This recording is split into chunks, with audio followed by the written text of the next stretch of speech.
Well, thank you very much for inviting me, and thank you very much to all the audience and your conference. We are thrilled to be part of this conference, and I hope that our presentation will sort of help the discussion growing for the future of Ukraine.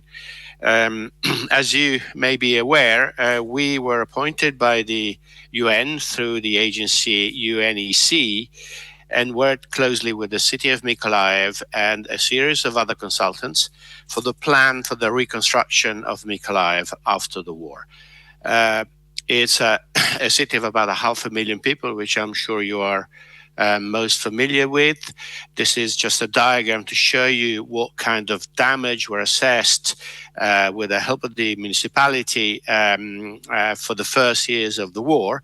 But the city has also to face a change in the economy, having been in the past a major shipyard for the military fleet of the Soviet Union, and now, of course, not serving this particular business. So we worked together and closely with the city and with all the stakeholders to define a new plan for the future. And of course, a city is more than just the buildings. And what we focus on is how could we leverage on a greater value than just a series of buildings, and maybe focusing in what we believe to be the very essence and the soul of a city, which is really the spatial, social, and economic connections, not just the single buildings. And I will take 5 minutes to take you through another project we've been involved with, which is,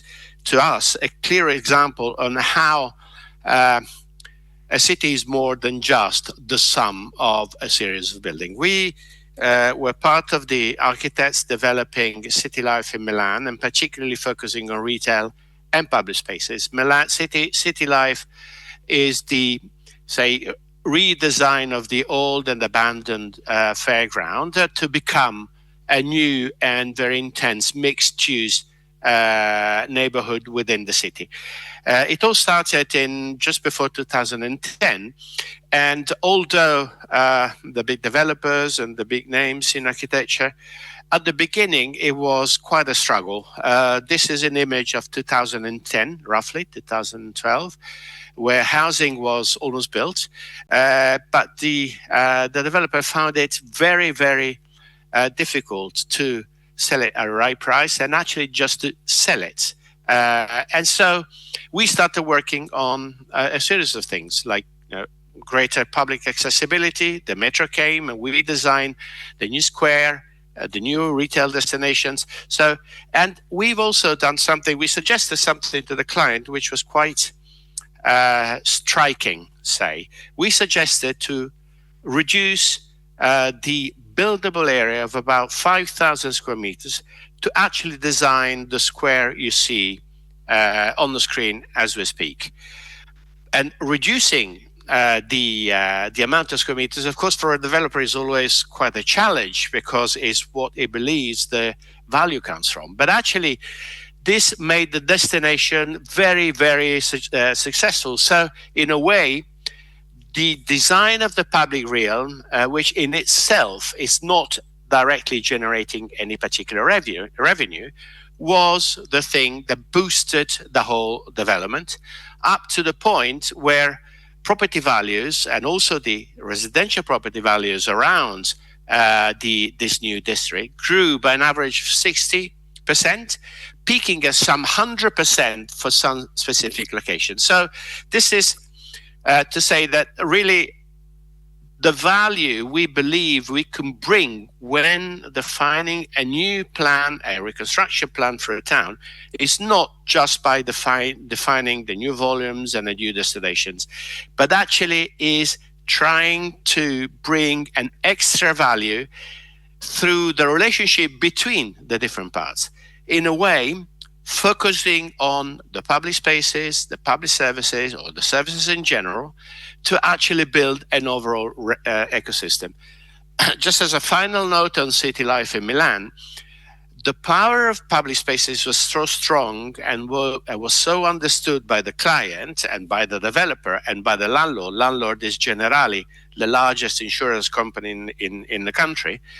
Was so strong that they decided to take and manage the public spaces on behalf of the municipality, paying for all the maintenance of those spaces, because they've understood that through the quality of open spaces, they could actually add value to their buildings and assets around it. So coming back to Mykolaiv and the plan for the reconstruction of Mykolaiv, the idea was focusing on building an urban ecosystem rather than just deciding where the new buildings or the reconstruction of existing buildings should go.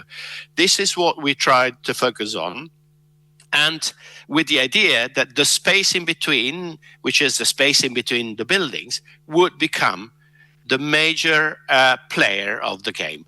And in this particular case, the idea with Mykolaiv was to reconquer a role for the two rivers and make the rivers the new sort of center of the city. Somehow turn the city upside down. The rivers were always separated from the city because of their particular role during the Soviet times. And now they have the chance to become the real power and the real force of the city.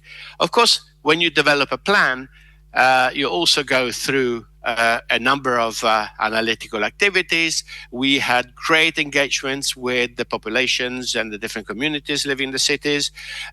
We looked at all the single details: accessibility, existing or lack of services, potential densification in some areas. So we looked and analyzed every single bit, but with the idea and trying to define 4 main topics together with the municipality, which would and should drive the reconstruction of the town. So as I sort of anticipated, giving the riverfront back to the community was one major point, but also try and understand whether we could boost the idea of tourism and also of shipbuilding from another perspective. Of course, Mykolaiv is also sitting in a very there's a great opportunity in the region, developing industry and tech, particularly related to agriculture, but also promoting a different approach to the living neighborhood, promoting a greater mixed-use idea of neighborhood to serve the different communities in the town. These came down to, say, 4 strategies.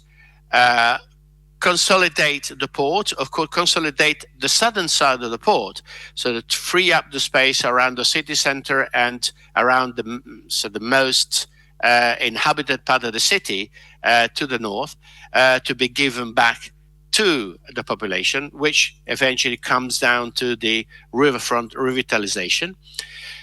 On top of that, understanding where we could densify some of the areas, of course, looking at damages on one side, but also taking a wider opportunity of which the city can offer in terms of value and geography of the city itself. And then understanding where we had to sort of inject services for the neighborhood which are possibly least served by them. And so we came up with an overall strategic plan, focusing on the things that I quickly went through. But this plan somehow compares to also a very clear plan on the public spaces, which, as we have tried to explain through CityLife, we believe to be a strong asset, a strong opportunity to add extra value to the real estate values of every single building. But of course, looking at the wider picture is maybe not enough. And together with the municipality and UNEC, we decided that we might sort of focus on some pilot projects which may act as boosters for the development of, or for the redevelopment of the city. Some 7 different pilot projects were identified. I will just take you quickly through a couple of them, to try and explain what was sort of the goal and the scope of these exercises. One which we believe to be a very important potential booster is defining a new industrial park, which we thought was to be located close to the major transport infrastructure of the region and the country. So this area is well served by the railways, which is relevant when thinking of a proper industrial politics for the country and the region, but is also well connected with the road system, and through the road system and the railway systems connected with the system of the harbors along the rivers. So this we believe to be one very relevant opportunity for the town. And this is just a sort of an image showing how this industrial park could possibly be developed. When we think of an industrial park in these days, of course, we think again as an industrial park more as an ecosystem. So you have actual production, but you also have research. You have laboratories. So it really is an ecosystem with the scope of adding value to any goods passing by and through this particular site.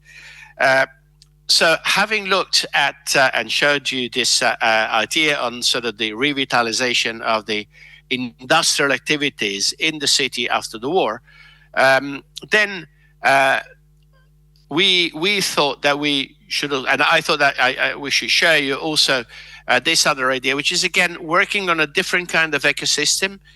We've identified an area just to the north of the city center, say on the route towards the airport, which is a major attractor for your international relationships, to actually define what we called an innovation district, based on some sort of planning rules, which I won't sort of go into detail today, but you can actually see on the screens, to actually define a complete new area where housing, activities, retail, commercial institutions, sports, everything comes together to build a new part of town, but also faces the rivers and act as a sort of generator of attractions toward the existing city center of the city to the south.